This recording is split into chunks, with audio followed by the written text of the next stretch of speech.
नमस्कार। आयुक्तालय के यूट्यूब चैनल ज्ञान सुधा पर आप सभी का स्वागत और अभिनंदन। ज्ञान सुधा पर हम सूर और उनके भ्रमर गीत पर हिंदी साहित्य विषय में बात कर रहे हैं। जब हम सूर और उनके भ्रमर गीत का अध्ययन करते हैं तो असिस्टेंट प्रोफेसर हिंदी, राष्ट्रीय पात्रता परीक्षा और नेट और सेट, साथ ही स्नातकोत्तर पूर्वार्ध सभी परीक्षाओं के पाठ्यक्रम में ये विषय समावेशित हैं। यद्यपि पदों की जो संख्या है वो अलग अलग है, तो कोशिश यही रहेगी कि सभी पदों को यहाँ पर समेट लिया जाए, चाहे वो स्नातकोत्तर कक्षाओं के हो या कि नेट आदि प्रतियोगी परीक्षाओं के।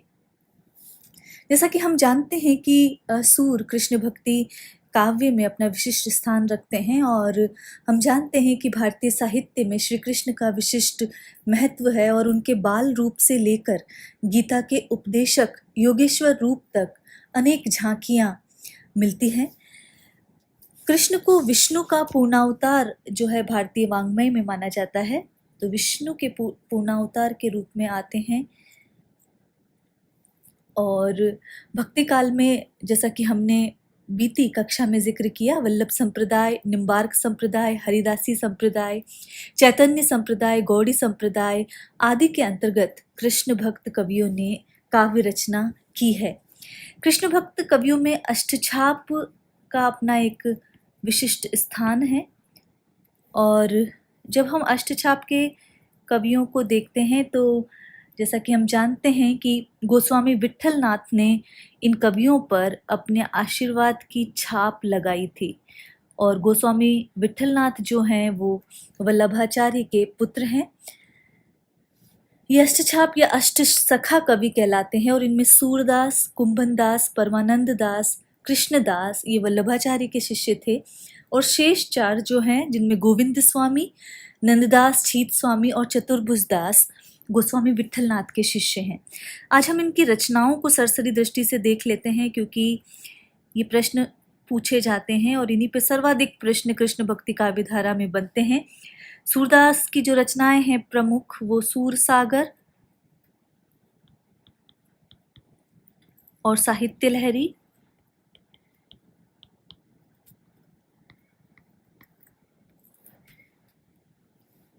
जब हम परमानंद दास की बात करते हैं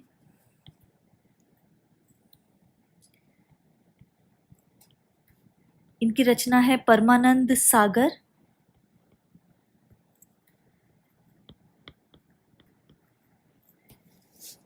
नंददास जो कि कृष्ण भक्ति काव्य धारा के महत्वपूर्ण कवि हैं, नंददास की रचनाओं को देखते हैं तो रास पंचाध्यायी,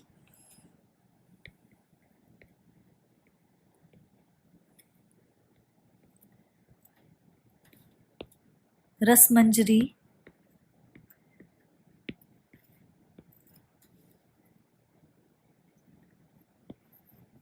रूप मंजरी, प्रेम मंजरी, मान मंजरी और नंददास पदावली, ये इनकी प्रमुख रचनाएं हैं। ये रचनाएं आपको ध्यान रहनी चाहिए, सुमेलित कीजिए जैसे प्रश्न इनसे बनते हैं। तो सूरदास, परमानंद दास, नंददास, इसके बाद जो गोविंद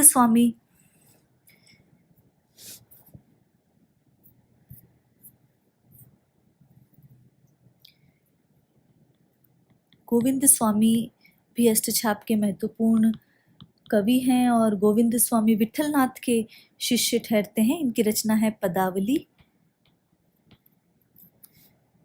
पदावली शीर्षक से बहुत सारे जो कवि हुए हैं उन्होंने रचनाएं लिखी हैं। छीत स्वामी की भी पदावली शीर्षक से ही रचना है।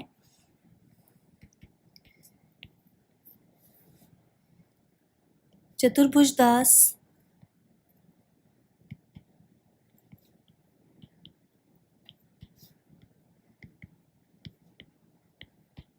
दान लीला या कीर्तनावली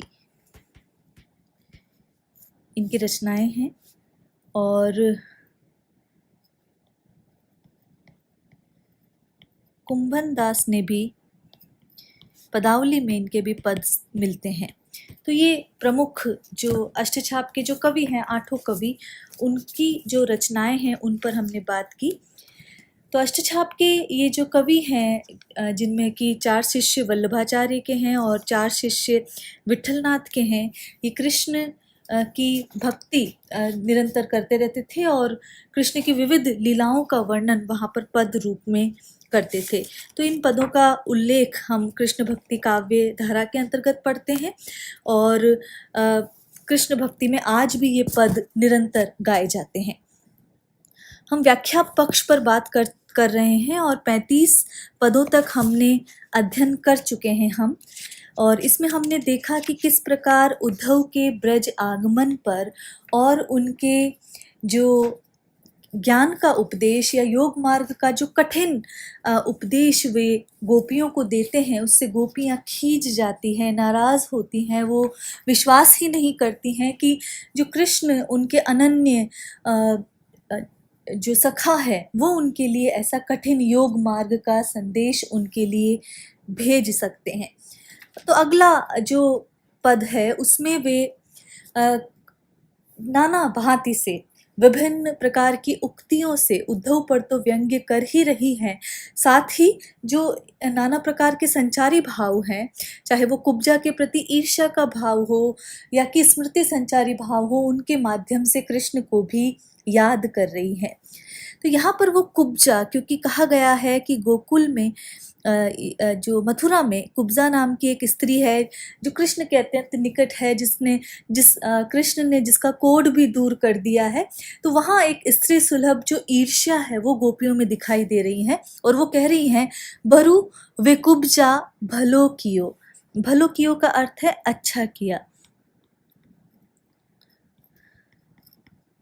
तो बरु वे कुब्जा भलो कियो, तो यहाँ पर गोपियाँ इस पद में जो दुर्जन दोष न्याय पद्धति है यहाँ पर कि दुर्जन के जो दोष है तर्क के आधार पर कह देना, तो यहाँ पर कि प्रतिपक्षी को हराने के लिए उसके तर्क की पुष्टि कर उसी के दाव पर उसे हरा देना, ये दुर्जन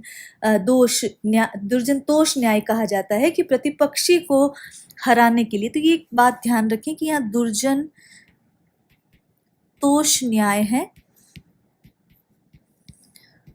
और उसमें जो विपक्ष में है उसको हराने के लिए उसके तर्क की पुष्टि कर उसी के दाव पर उसे हरा देना।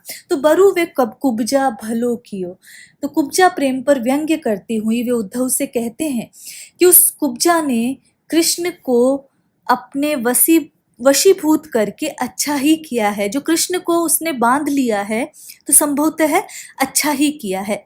सुनी सुनी समाचार ऊधो मो कछुक सिरात हियो, तो सिरात हियो का अर्थ है हृदय शीतल हो जाता है। सिरात का अर्थ शीतलता से है और हियो का अर्थ हृदय से। तो जब भी मैं ये बात सोचती हूँ, ये सुनती हूँ, इससे मेरे या हमारे हृदय को शीतलता प्राप्त होती है। जाको गुण गति नाम रूप हरि हार्यो फिर नो दियो, तो अभी तक तो कृष्ण का ये स्वभाव था कि वे जिस किसी का भी गुण, गति, नाम, रूप और स्वरूप हर लेते थे, उसे फिर लौटाकर कुछ नहीं देते थे, कि वे दूसरे का सभी कुछ हर लेते थे, और वे ही कृष्ण आज कुब्जा द्वारा हर लिए गए हैं। तो अभी तक तो हमने ये सुना था कि कृष्ण जिसके भी गुण, गति, नाम, रूप, स्वरूप जिसको भी हर लेते थे उसे लौटाकर कुछ नहीं देते थे, अर्थात वे दूसरों का सभी कुछ हर लेते थे। तिन अपनो मन हरत न जानियो हंसी हासी लोग जियो, और उसी कृष्ण ने अपने आप को कुब्जा के हाथों सौंप दिया है, और कृष्ण कि इस पराजय को सुनकर सब लोग हंस हंस कर जीवित रहते हैं। तो सभी लोग हंस हंस कर जीवित रह रहे हैं कि जो कृष्ण सभी का मन हर लेते थे, सभी को अपने वश में कर लेते थे, वो परवश हो गए हैं। तो यहाँ पर ये कहना चाह रही हूँ प्रकारांतर से कि कृष्ण का उपहास करते हुए ही सभी लोग हंसी के मारे मर रहे हैं, तो यहाँ उल्टी बात यहाँ पर कही जा रही है। सूर तनक चंदन चढ़ाए तन ब्रजपति बस से कियो। तो यहाँ पर कुब्जा को देखो कि उसने अपने शरीर पर जरा सा चंदन चढ़ा लिया, चंदन का लेप कर लिया, तन ब्रजपति बस से किया, और ब्रजपति अर्थात कृष्ण जो है वो उसके वश में हो गए। तो यहाँ पर वो कह रही हैं कि कुब्जा ने एक चंदन का लेप अपने शरीर पर कर लिया और उससे कृष्ण उसके वशीभूत ही हो गए।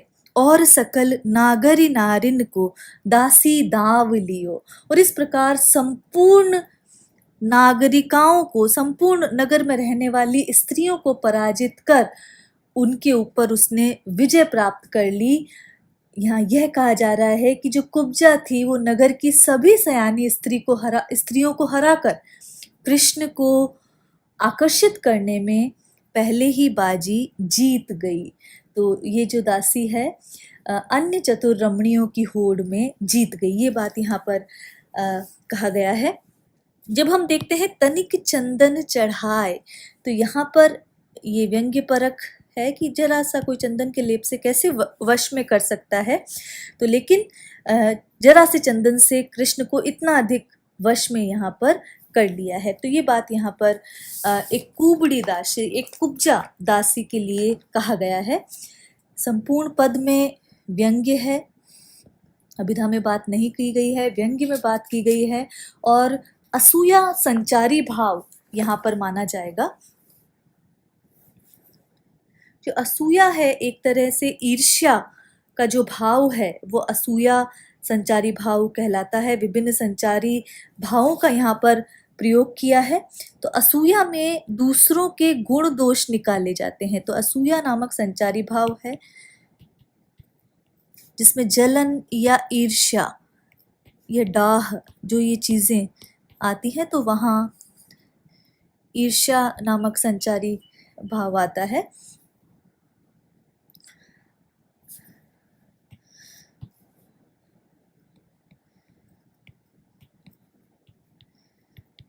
तो ईर्ष्या संचारी, असूया संचारी भाव है। अगला जो पद है उसमें ये कहा गया है, अच्छा, संपूर्ण पद में काव्यलिंग अलंकार है और अंत्यानुप्रास अलंकार है। पूर्व पद में यदि हम देखते हैं, अगला जो पद है, हरि काहे के अंतर्यामी, जो हरि मिलत नहीं यही अवसर अवधि बतावत लामी। तो यहाँ पर ये कहा गया है कि ये जो कृष्ण हैं वो काहे के अंतर्यामी कहलाते हैं, सर्वज्ञ कहलाते हैं। तो गोपियाँ उद्धव से कह रही है कि तुम जो ये कहते हो कि हरि अंतर्यामी हैं, अर्थात हरि सारे मन की बात को जानने वाले हैं,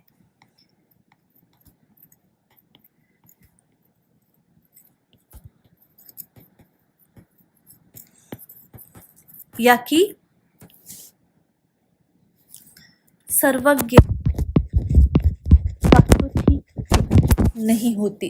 तो गोपियाँ उद्धव से कह रही है कि तुम जो ये कहते हो कि हरि अंतर्यामी है, तो ये बात गलत है। हरि काहे के अंतर्यामी, वक्रोक्ति है, हरि काहे के तो सर्वज्ञ हैं।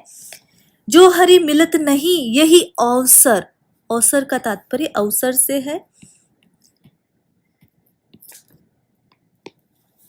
अवधि बतावत लामी, लामी का अर्थ है लंबी, कि यदि वो अंतर्यामी ही होते तो निसंदेह हमारे मन की भी बात जानते। तो जो हरि मिलत नहीं यही अवसर, यदि अंतर्यामी होते तो वे निसंदेह हमारे मन की व्यथा को जानते और इसी अवसर पर मिल जाते, अत्यधिक व्याकुल होने का अवसर ही नहीं देते और इतनी लंबी अवधि भी नहीं बताते कि वह तो अपने आने की और लंबी अवधि बता रहे हैं, लेकिन यदि वे अंतर्यामी होते तो वे इसी अवसर पर हमें मिल जाते, इसी घड़ी हमें मिल जाते। लेकिन वो तो तुम्हारे हाथ संदेश भेजकर अपने आगमन की बहुत लंबी अवधि बता रहे हैं। अपनी चौप जाए उठ बैठे और निरस बेकामी। चौप का अर्थ है चाह से या चाव से, बेकामी का अर्थ यहाँ पर निष्काम है। तो यहाँ पर वो कह रहे हैं कि वह तो यहाँ से अपनी चौप जाए उठ बैठे, उठी कारते वहां पर, तो वे तो अपनी ही इच्छा से, अपनी ही चाहना से उत्साह पूर्वक वे मथुरा चले गए हैं, वहां जाकर बैठ गए हैं और वहां जाकर वे पूर्णतः निरस और निष्काम हो गए हैं। जो कृष्ण ब्रज में रहकर रस सिक्त हुआ करते थे, वे मथुरा जाकर पूर्णतः निरस स्वभाव के और निष्काम बन गए हैं। सो कह पीर पराई जाने, जो हरि गरुड़ा गामी। तो यहाँ पर ये बात कही गई है कि तब उनके हृदय में हमारे मिलने की कामना नहीं है। तो यहाँ पर ये बात कही गई है कि जो गरुड़ पर सवारी करने वाले हैं वो पैदल नहीं चलते हैं, तो वो दूसरों की पीड़ा भी कैसे जान सकते हैं। तो जब उनके हृदय में हमसे मिलने की कामना ही नहीं है, तो वो हमारे कष्ट को भी कैसे जान सकते हैं। जो गरुड़ागामी हैं, जो गरुड़ पर सवारी करने वाले हैं, वे कभी पैदल नहीं चलते और वे पैदल चलने वालों की पीड़ा भी नहीं जानते। तो पैरों में फटी हुई बिवाइयों के कष्ट को वे क्या जाने। तो भाव यह है कि कृष्ण को तो वहां जाकर कुब्जा का प्रेम प्राप्त हो गया है और वे हमें भूल गए हैं। आई उघरी प्रीति कलई सी, जैसे खाटी आमी। तो यहाँ पर जैसे खट्टे आम द्वारा बर्तन पर चढ़ाई गई जो चमक है, जो कलई है, वो उतार ली जाती है या उतर जाती है और बर्तन का असली रूप सामने आ जाता है। उसी प्रकार आई उघरी प्रीति, उनके प्रेम की वास्तविकता जो है वो हमारे सामने आ गई है। तो ये बात यहाँ पर बताई जा रही है कि जिस प्रकार खट्टे फल से, खट्टे आम द्वारा बर्तन पर चढ़ाई गई कलई उतर जाती है और बर्तन का जो असली स्वरूप है वो सामने आ जाता है, इसी प्रकार उनके प्रेम की कलई भी खुल गई है, उनके प्रेम की वास्तविकता भी उघड़ कर सामने आ गई है। अर्थात वे हमसे प्रेम नहीं करते हैं, ये बात हमें पता चल गई है। सूर इते पर अनख मरती हैं, ऊधो पीवत मामी। पीवत मामी का अर्थ है बात को पी जाना।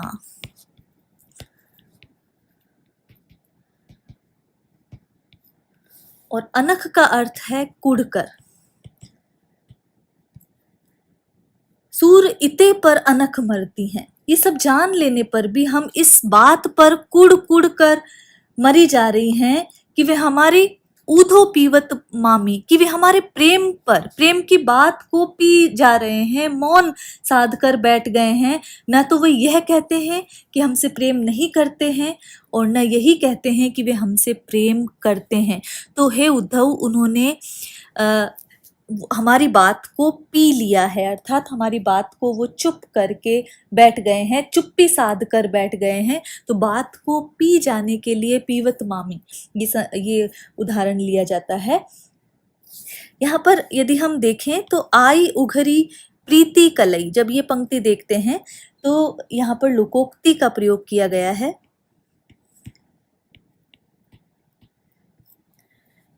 सो कह पीर पराई जाने, जो हरि गरुड़ा गामी। यहाँ पर उपमा अलंकार है। यदि इनमें देखें तो गरुड़ा गामी में जो अर्थ श्लेष है, यहाँ पर श्लेष माना जाएगा। जो गरुड़ पर चलने वाले हैं, अर्थात जो किसी वाहन पर चलने वाले हैं, वो पैदल चलने का अर्थ नहीं जानते। और जो संपूर्ण सुविधाओं से संपन्न है, वो किसी का कष्ट नहीं पहचान सकते। जो श्लेष है यहाँ पर, जैसे खाटी आमी, उपमा अलंकार है यहाँ पर। प्रीति कलई सी, तो उपमा अलंकार है यहाँ पर। और साथ ही अंत्यानुप्रास अलंकार है, ब्रजभाषा है और राग सारंग है। अगला जो पद है, बिलग जनी मानहु ऊधो प्यारे। तो यहाँ पर ये कहा गया है कि बुरा, बिलग का अर्थ है बुरा। तो गोपियां उद्धव से कह रही हैं कि हे प्यारे उद्धव, हमारी बातों का बुरा मत मानो। तो ये बात वो कह रहे हैं कि हमारी बातों का बुरा तुम मत मानो। वह मथुरा काजर की कोठरी, जे आवही ते कारे। अब इसमें तुम्हारे कालेपन में या तुम्हारी कुटिल बुद्धि में तुम्हारा दोष नहीं है। तुम जो हमें ज्ञान योग सिखाने आए हो उसमें भी तुम्हारा कोई दोष नहीं है, क्योंकि जहां से तुम आए हो वे मथुरा तो क्या है, काजर की कोठरी। वे मथुरा जहां से तुम आए हो वो काजल की कोठरी के समान है, इसलिए जो भी वहां से आता है वो काला ही आता है, वो कुटिल स्वभाव का ही आता है। तुम कारे सुफलक सुत कारे, कि तुम काले हो और साथ ही जो अक्रूर जी हैं वो भी काले हैं, तो तुम काले हो, अक्रूर भी काले हैं। कारे मधुप भवारे, और उधर से उड़कर आने वाले जो भ्रमर हैं वो भी घोर काले हैं, घनघोर काले हैं। तिनके संग अधिक छवि उपजत, कमल नैन मणियारे। तो मणियारे का अर्थ है मणिधारी, जो सर्प है। तो यहाँ पर ये कहा जा रहा है कि इन संपूर्ण काले लोगों के साथ, तिनके संग, इन सब के साथ कमल नेत्रों वाले कृष्ण मणिकारी काले सर्प के समान और अधिक शोभा पा रहे हैं। अधिक छवि उपजत, उनकी शोभा और अधिक वो शोभित हो रहे हैं और अधिक शोभायमान हो रहे हैं। जिस प्रकार जो मणिधारी जो सर्प होता है वो शोभायमान होता है, उसी प्रकार कृष्ण भी उद्धव के साथ, अक्रूर के साथ और काले भ्रमर के साथ सर्प की भांति शोभा पा रहे हैं। मानहु नील माट ते काढ़े, ले जमुना जो पाखरे पखारे। यहाँ पखारे पढ़े इसे। पखारे का अर्थ होता है धोए, धोना। मानहु नील माट ते काढ़े, तो हो यहाँ पर मणिधारी सर्प से तुलना इसलिए भी की गई है कि कृष्ण ने गोपियों को अपने विरह रूपी विष से डस लिया है। तो यहाँ पर मानहु नील माट ते काढ़े, इन सभी लोगों को देखकर, चाहे वो उद्धव हो, चाहे अक्रूर हो, चाहे कृष्ण हो, इन सभी लोगों को देखकर ऐसा प्रतीत होता है कि मानो तुम सब नीले रंग से भरे हुए एक मटके, नील माट ते काढ़े, तो नीले रंग से भरे हुए एक मटके में पड़े थे और किसी ने तुम सबको उसमें से निकाल कर यमुना से धोकर साफ करने का प्रयत्न किया है। तो तुम इसीलिए काले इसलिए भी लगते हो कि ऐसा लगता है कि किसी ने तुम्हें नीले रंग के मटके से निकाला है और यमुना के जल से धोने का प्रयास किया है। तागुण श्याम भई कालिंदी, सूर श्याम गुण न्यारे, और इसीलिए ऐसा प्रतीत होता है कि तुम लोगों का जो शरीर का जो छूटा हुआ रंग है, उस नीले रंग के कारण ही कालिंदी अर्थात यमुना का पानी भी काला हो गया है, यमुना का जल भी नीला या श्याम वर्णी हो गया है।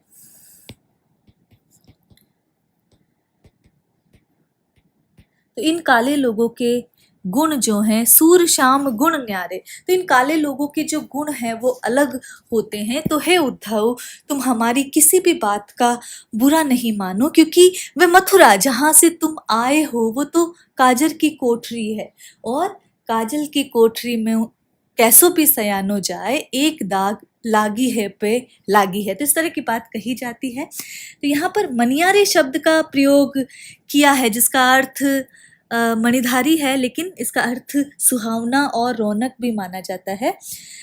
दूसरी बात, कवि कह रहे हैं कि मथुरा के सभी काले लोगों में काले कृष्ण को श्रेष्ठ की स्थापना करने के लिए यहाँ पर इस शब्द का प्रयोग किया गया है। यदि हम देखें मानहु काढ़े, तो यहाँ पर उत्प्रेक्षा अलंकार है।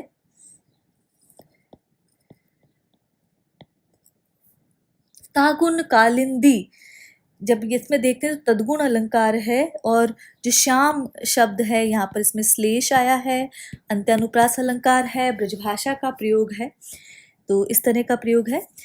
अगला जो पद है उसमें गोपियाँ खींचकर बहुत दुखी हैं और वहाँ पर उद्धव को खरी खोटी गोपियाँ सुना रही हैं, और इसीलिए वो कह रही हैं कि एक तो वैसे ही वे कृष्ण के दुख से दुखी हैं, ऊपर से ये जो उद्धव है उनकी जली कटी बातें भी उन्हें और अधिक दुखी कर रही हैं। तो अपने स्वार्थ को सबको वे खींच भरे शब्दों में कह रही है कि हे उद्धव, इस संसार में सभी जो हैं वो केवल और केवल किसके मित्र हैं? स्वार्थ के लिए मित्र बन जाते हैं।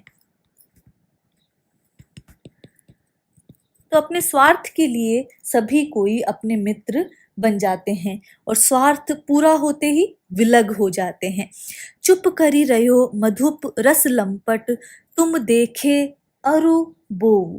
तो यहाँ पर वो कह रही हैं कि स्वार्थ पूर्ण होते ही वे विलग हो जाते हैं, तो तुम और कृष्ण भी इस नियम के ही हो, अपवाद नहीं हो। तो वो निवेदन कर रही है कि चुप करी रहो मधुर रस लंपट, कि हे भ्रमर, जो कि तुम केवल और केवल रस के लोभी हो। तो यहाँ पर वो कह रही है कि तुम और कृष्ण भी इस नियम के अपवाद नहीं हो। हम निवेदन कर रही हैं कि हे मधुर रस के लोभी भ्रमर, मधुर रस लंपट उद्धव के लिए कहा गया है, भ्रमर को, भ्रमर के ब्याज से, कि हे मधुर रस के लोभी भ्रमर, हम निवेदन करती हैं कि चुप करी रहो, तुम चुप करके रहो, अब किसी प्रकार का उपदेश हमें नहीं दो।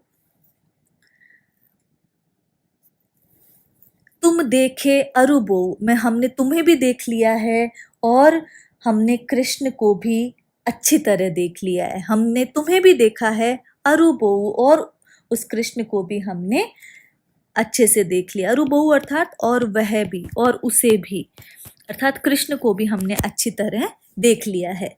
औरो कछु संदेश कहा को कही पठायो, किन सोऊ। सोऊ का अर्थ है वह भी, किन का अर्थ है क्यों नहीं।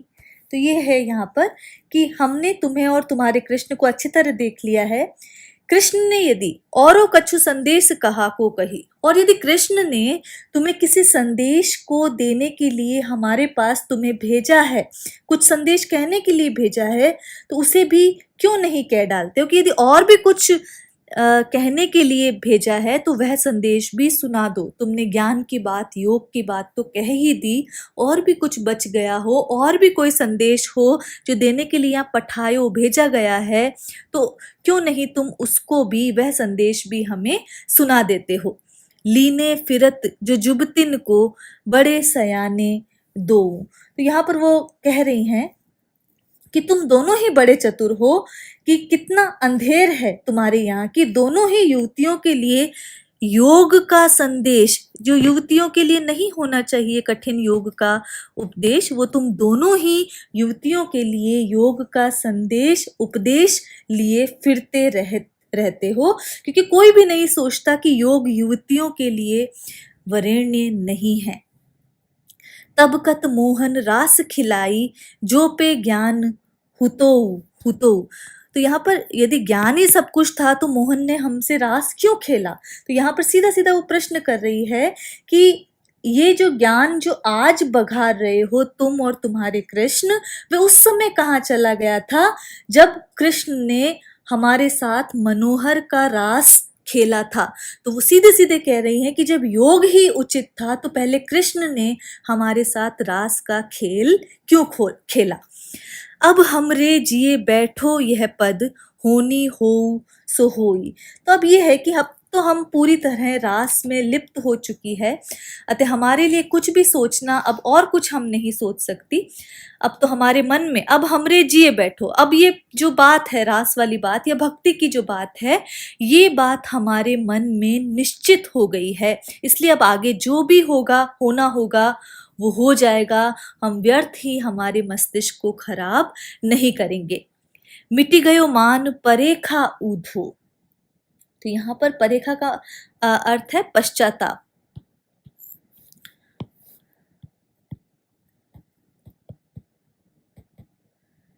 तो हमारे मन में जो भी मान मरेखा था कृष्ण के संबंध में, जो भी बात थी वह समाप्त हो गया है, अब समाप्त हो गया है, समाप्त हो गई है। तो अब हमारे हृदय में और कोई बात नहीं आ सकती।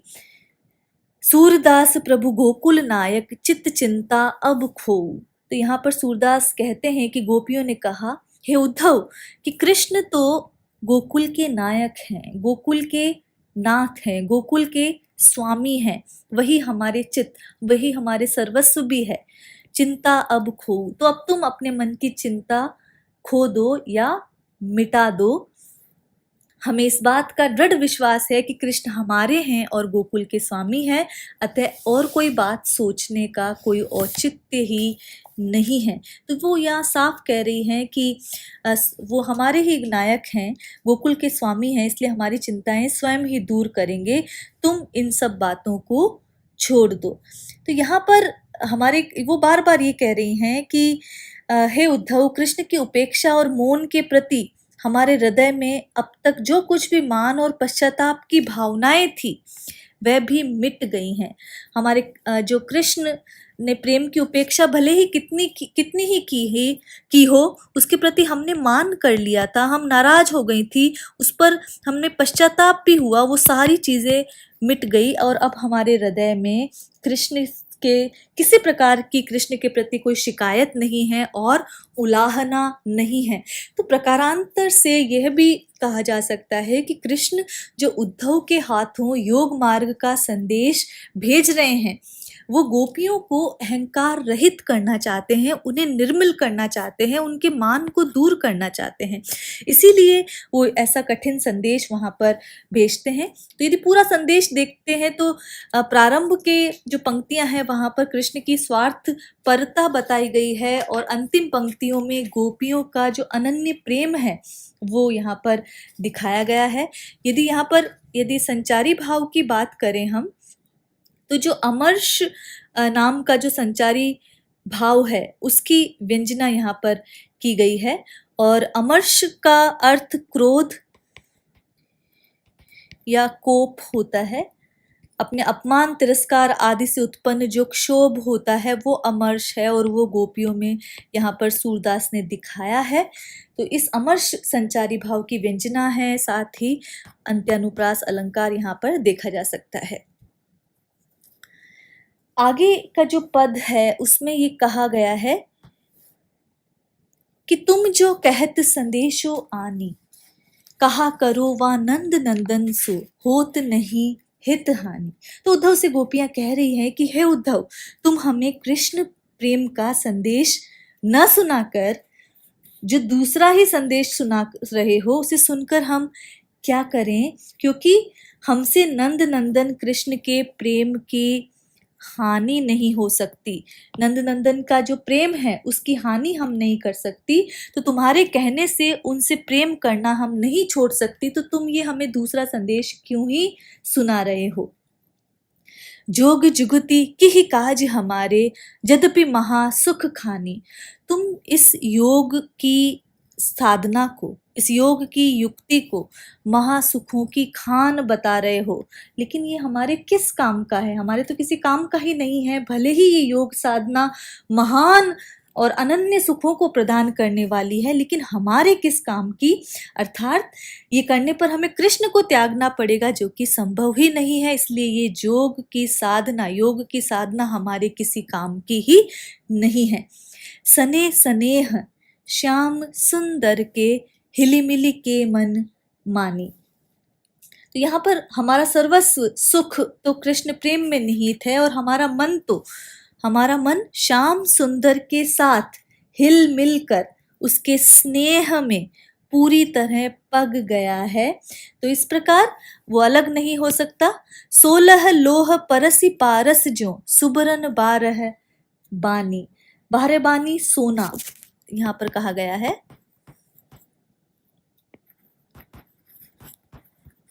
तो यहाँ पर जिस प्रकार लोहा जो है पारस पत्थर के स्पर्श से 12 बानी खरा सोना बन जाता है, परंतु सोना बन जाने पर उसमें वह उत्साह या आकर्षण नहीं रह जाता जो उसे चुंबक के प्रति आकर्षित कर उसे चिपका देता है। तो वही बात यहाँ पर है कि भले ही वो सोना बन जाए लेकिन वो आकर्षण उनमें समाप्त हो जाता है। तो योग साधना के द्वारा भले ही हमारा मन निर्मल खरा और सोना बन जाए, लेकिन जो हमारा प्रेम का आकर्षण है वो भाव पूरी तरह नष्ट हो जाएगा और यही प्रेम जो है वो हमारा सर्वस्व है। तो हमें सोना नहीं बनना, भले ही वो कितना ही सुखदायी हो, भले ही वो कितना ही आनंददायी हो। पुनि वह चोप कहाँ चुंबक जो, लटपटाए लपटानी। तो वो वो आकर्षण नहीं प्राप्त कर सकता जो लोहे को चिपक कर उसे प्राप्त होता है। रूप रहित निराशा निर्गुण निगमहु परम न जानी। तो यहाँ पर ये तुम्हारा जो ब्रह्म है वो किसका है?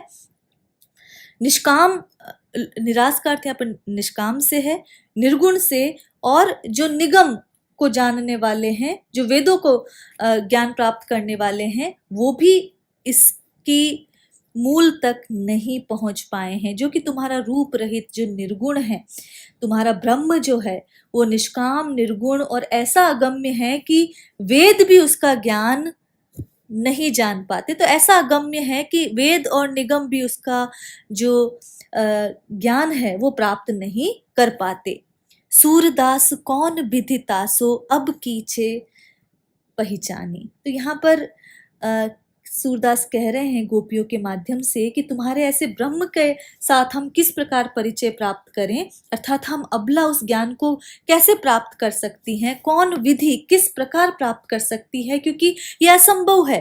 तो जब हम उसे पहचानेंगे ही नहीं, जब हमारा उससे परिचय ही नहीं होगा, तो उससे हम प्रेम कैसे करेंगे। तो ये बात यहाँ पर कही जा रही है कि तुम जो कहत संदेश सो आने, कि तुम हमें कृष्ण प्रेम का संदेश न सुनाकर कोई दूसरा ही संदेश सुना रहे हो, तो वो हमारे किसी काम का नहीं है।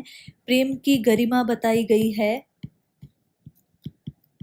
और पूरे पद में यदि देखा जाए तो दृष्टांत और अनुप्रास अलंकार है। तो भ्रमर गीत सार के पदों का अध्ययन हम कर रहे हैं और आने वाले कालांशों में इन पदों का अध्ययन जारी रखेंगे। आज के लिए इतना ही। नमस्कार।